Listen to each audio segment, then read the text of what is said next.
Good morning all of you. कैसे हैं आप लोग? I hope you all will be fine. And now आज जो हम डिस्कशन करने वाले हैं वो आपके क्लास 8 साइंस चैप्टर 3 का पार्ट 4 लेकर आए हैं हम। चैप्टर 3 जिसका नाम है सिंथेटिक फाइबर्स एंड प्लास्टिक्स। ठीक है, प्रीवियस क्लास में हमने प्लास्टिक्स के कैरेक्टरिस्टिक्स के बारे में पढ़ा था, प्लास्टिक्स के बारे में पढ़ा था कि एक पॉलीमर, ये प्लास्टिक्स भी एक पॉलीमर सिंथेटिक है। ठीक है, फिर plastics as a material of choice पढ़ा था, प्लास्टिक इज नॉन रिएक्टिव पढ़ा था, plastic is light strong and durable पढ़ा था, and plastics are the poor conductor. ठीक है, हमने यहाँ तक पढ़ा था। आज जो हम पढ़ने वाले हैं बेटा वो है प्लास्टिक्स एंड द एनवायरमेंट। ठीक है, अब एनवायरमेंट को प्लास्टिक से क्या हार्म होता है, सबसे पहला क्वेश्चन हमारे दिमाग में ये है। ठीक है, कि प्लास्टिक को कोरिलेट क्यों किया गया है एनवायरमेंट के साथ। ठीक है, तो आपने जनरली सुना होगा कि प्लास्टिक्स का यूज मत करें, प्लास्टिक का यूज कम से कम करें, ऐसा क्यों कहा जाता है। ठीक है, उसी के बारे में है ये। तो let's watch on your book page number 38, वहां से हम स्टार्ट कर रहे हैं। क्योंकि when we go to the market we usually get things wrapped in plastic और पैक्ड इन पॉलिथीन बैग्स।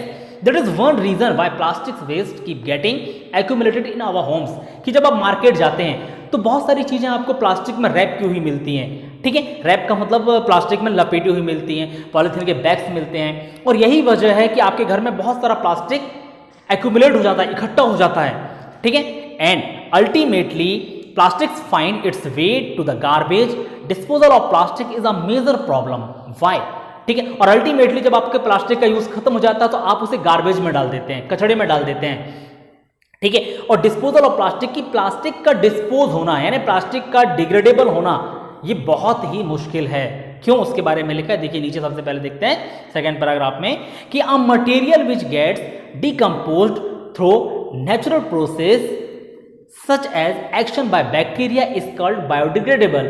कि कुछ थिंग्स ऐसे हैं, कुछ मटेरियल्स ऐसे हैं जो डिकम्पोज हो जाते हैं, ठीक है, नेचुरल प्रोसेस से बैक्टीरिया के द्वारा, उनको हम बायोडिग्रेडेबल बोलते हैं। डिकम्पोज का मतलब बेटा, ठीक है, पूरी तरीके से खत्म हो जाना एनवायरमेंट से, नेचर से। ठीक है, वहीं लिखा कि a material which is not easily decomposed by natural process is termed non biodegradable. और वहीं देखें दूसरी तरफ तो जो मटेरियल जल्दी से खत्म नहीं होते या तो खत्म ही नहीं होते, डिकम्पोज नहीं होते, उनको हम नॉन बायोडिग्रेडेबल बोलते हैं। Look at table 3.3। अब मैं आपको एक टेबल दिखा रहा हूं 3.3। यहां पर देखिए, आप यहां पर लिखा कि type of waste, approximate time taken to degenerate and nature of material.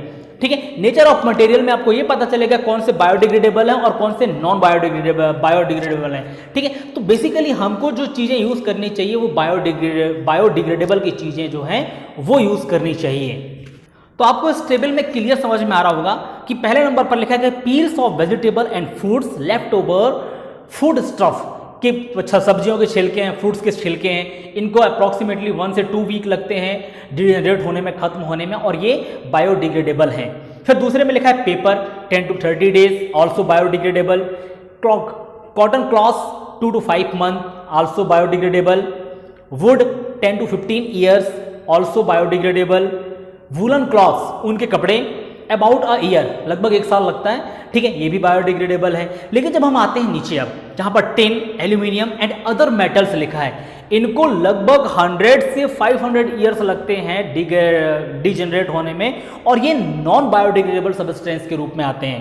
And last है प्लास्टिक बैग्स, इनको खत्म होने में सेवरल ईयर्स लग जाते हैं और कभी कभी तो ये खत्म भी नहीं होते, और ये नॉन बायोडिग्रेडेबल की कैटेगरी में आते हैं। अब हम आते हैं पेज नंबर 39 पर, जहां पर देखिए आप लिखा है कि since plastic takes several years to decompose it is not environmental friendly, और इनको डिकम्पोज होने में काफी समय लगता है, तो ये एनवायरमेंट फ्रेंडली नहीं है, यानी एनवायरमेंट के लिए अच्छे नहीं है। It is not environment friendly, it cause environmental pollution, और ये एनवायरमेंट को पॉल्यूट करते हैं। Besides the burning process in the synthetic material is quite slow and it does not get completely burn easily। और जो प्लास्टिक है, ये जो सिंथेटिक फाइबर है प्लास्टिक, इसको जलाएं यदि हम तो भी ये पूरी तरीके से नहीं जलते और बहुत सारा एनवायरनमेंट को पॉल्यूट कर देते हैं। ठीक है, in the process it release lots of poisonous fumes into the atmosphere causing air pollution. कि बहुत सारे फ्यूम्स निकलते हैं, धुएं निकलते हैं, और एयर जो हमारा एटमॉस्फेयर है वो पॉल्यूशन हो जाता है। And how can this problem be solve, इस प्रॉब्लम को सॉल्व कैसे किया जाए, ठीक है, उसके बारे में है तो आप सेकंड साइड में देखेंगे क्या लिखा है कि avoid the use of plastics as far as possible, कि जितना हो सके आप प्लास्टिक के यूज को अवॉइड कीजिए। Make use of bags made of cotton और jute when you go for shopping, जब कभी आप शॉपिंग पर जाएं तो कॉटन के बने बैग्स यूज कीजिए, जूट के बने बैग यूज कीजिए। The biodegradable and non biodegradable waste should be collected separately, और आपको पता है कि यहाँ पर कौन से बायोडिग्रेडेबल हैं और कौन से नॉन बायोडिग्रेडेबल मटेरियल्स हैं, तो उनको सेपरेटली कलेक्ट कीजिए, आप अलग अलग उनको कलेक्ट कीजिए। एंड डिस्पोज ऑफ सेपरेटली, और डिस्पोज भी जब आप करें तो सेपरेट ही डिस्पोज करें, अलग अलग। Practice this in your homes, can you suggest some other ways in which you can contribute toward reducing the use of plastic material, कि आप कोई और यूज बता सकते हैं कि प्लास्टिक मटेरियल को यूज करने डिकम्पोज कैसे किया जा सकता है, या इसको रिड्यूस कैसे किया जा सकता है इसकी यूज को। ठीक है, it is better to recycle plastic waste, जो प्लास्टिक वेस्ट हैं सबसे बेटर यूज उनका कि उनको रिसाइकल कर दिया जाए। ठीक है, रिसाइकल का मतलब दोबारा यूजेबल की चीजें बनाई जा सकें। लिखा है यहां पर कि most of the thermoplastic can be recycled, make a list of items that can be recycled, कि बहुत सारे थर्मोप्लास्टिक्स ऐसे होते हैं जिनको रिसाइकल किया जा सकता है। एंड कुछ और मटेरियल्स आप बताइए जिनको रिसाइकल करके आप यूज करते होंगे। And now however during recycling certain colouring agent are added, this limits its use specially for storage of food, कि कभी कभी certain colour in different type के कलर यूज किए जा सकते हैं जब हम रिसाइकिल करते हैं प्लास्टिक से बने प्रोडक्ट को, और चीजों को स्टोर करने में फिर काम आ सकते हैं ये। Now a responsible citizen remember the 5R। अब बेटा 5R का फॉर्मूला आपको यहां पर दिया है, ठीक है, कि 5R का फॉर्मूला दिया है कि 5R का मतलब क्या होता है। 5R मीन्स देखें, सबसे पहले R का मतलब होता है रिड्यूस, रिड्यूस का मतलब होता है कम करना। सेकेंड आर का मतलब होता है रीयूज, रीयूज का मतलब दोबारा यूज करना। ठीक है, थर्ड आर का मतलब होता है रिसाइकल, यानी पुनः चक्रण, कि दोबारा कुछ दूसरी चीजें उसकी बनाई जा सके। फोर्थ आर का मतलब होता है रिकवर, यानी रिकवर की जा सके। ठीक, एंड 5R का मतलब होता है रिफ्यूज, कि हो सके तो हम इसके यूज को रिफ्यूज करें, यानी बिल्कुल भी मना कर दें इसको यूज करने से। ठीक, तो ये 5R के फॉर्मूले जहां पर reduce, reuse, recycle, recover and refuse. ठीक, and develop habits which are environment friendly, और इन हैबिट को यदि आप डेवलप कर लें तो आप एनवायरमेंट फ्रेंडली हो जाएंगे। ठीक है, और देखिए अब दो अलग से कॉलम बने हैं, उसमें सबसे पहले लिखा है कि हैव यू सीन, मैं दिखा रहा हूं आपको, have you ever seen a garbage dump where animal are eating garbage, क्या आपने गार्बेज के डंप देखे होंगे जहां पर एनिमल गार्बेज को खाते हैं। ठीक है, in the process of eating the food waste they swallow materials like polythene bags and wrapped of food. ठीक है, इस कंडीशन पे क्या होते हैं कि वो एनिमल जो है बेटा वो प्लास्टिक्स के मटेरियल्स को भी सॉलो कर जाते हैं, निकल जाते हैं, और जो खाना हम प्लास्टिक में बंद करके फेंकते हैं, ठीक है, कि हमको कभी भी कोई खाना यदि हम फेंकें तो हमको प्लास्टिक में रैप करके नहीं फेंकना चाहिए। ठीक है, क्योंकि जानवरों के पास हाथ नहीं होते बेटा, वो सिर्फ अपने माउथ का यूज करते हैं खाने के लिए, और वो प्लास्टिक को खोलना नहीं जानते, प्लास्टिक्स के साथ ही सारे प्रोडक्ट को वो अंदर कर लेते हैं। तो जब ये प्लास्टिक्स को खा लेते हैं ये, ठीक है, can you imagine that consequence की क्या हो सकता है, क्या आप इमेजिन कर सकते हैं। Now the plastics material chalk the respiratory system, की जो प्लास्टिक है बेटा वो रेस्पिरेटरी सिस्टम को चॉक्ड कर देता है ना, रोक देता है, सांस लेने में प्रॉब्लम्स आने लगती हैं एनिमल्स को। ठीक है, and system of these animal और forms are leaning in their stomach, और लीनिंग में अल्सर जैसी चीजें हो जाती हैं। ठीक है, यानी स्टोमच में, ठीक है, उनके जो स्टोमच है उस पर लीनिंग हो जाती है, अल्सर हो जाती हैं। And can be the causes of their death, और इससे उनकी डेथ भी हो सकती है। तो आप ये नोटिस कर लें इस बात को कि कभी भी आप प्लास्टिक से बनी हुई चीजों को बाहर नहीं फेंकेंगे, कभी भी खाने को प्लास्टिक में रैप करके बंद प्लास्टिक में खाना नहीं फेंकेंगे। अंडरस्टैंड, क्योंकि वो प्लास्टिक जो है वो एनिमल्स के लिए बहुत हार्म करता है बेटा। ठीक है, और आपकी एक गलती की वजह से पता नहीं कितने जानवर की जान जा सकती है।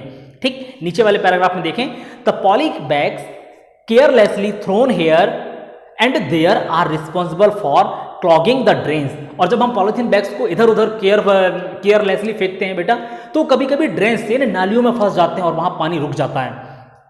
Sometime we are very careless and throw the wrappers of chips, biscuits and other eatable on the road, in the park और पिकनिक प्लेसेस। कि कभी कभी हम देखते हैं हमने चिप्स खाया और पन्नी को ऐसे फेंक दिया, रैपर को, बिस्किट खाया उसके रैपर को हमने कहीं भी फेंक दिया, पार्क में फेंक दिया, जहां पर है वहीं पर फेंक दिया।